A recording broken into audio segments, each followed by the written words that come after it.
Mladi Prijedorčanin Miloš Sadžak ovog proljeća prvi put suočio se sa zdravstvenim poteškoćama zbog alergije. Trenira fudbal, pa je često na otvorenom. Često kada osjetim miris trave, pokošene, tako još treniram fudbal i onda baš bude loše. Kašljanje, kihanje, često mi ide krv na nos.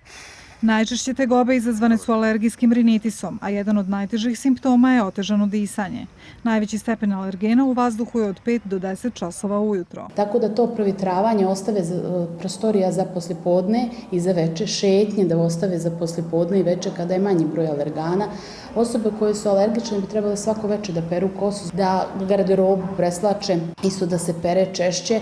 Dolaskom lijepog vremena sve je češći boravak u prirodi. Međutim, boravak u šumi ili šetnja visokom travom predstavljaju rizik od ujeda krpelja koji mogu biti prenosnici zaraznih bolesti. Čujem ovako od ljudi, od naroda da ima i treba preduzeti neke mjere da se to suzbije. Ukoliko se brzo i pravilno ne odstrani, ovaj parazit može izazvati i teže zdravstvene komplikacije od oboljenja zglobova do oštećenja nervnog sistema. Ukoliko za 1 do 2 nedelje od uboda, ako niste već bili kod ljekara, se nađe crvenilo oko dijela ubodne gdje je ujeo krpelj, onda trebali bi se, ili ako imate bolove u mišićima, zglobovima, povišene temperature, bilo kakvi simptomi, onda je potrebno da se javi ljekaru. Nakon samostalnog vađenja krpelja ranu je potrebno dezinfikovati alkoholom, a poslije boravka u prirodi pregled je obavezan.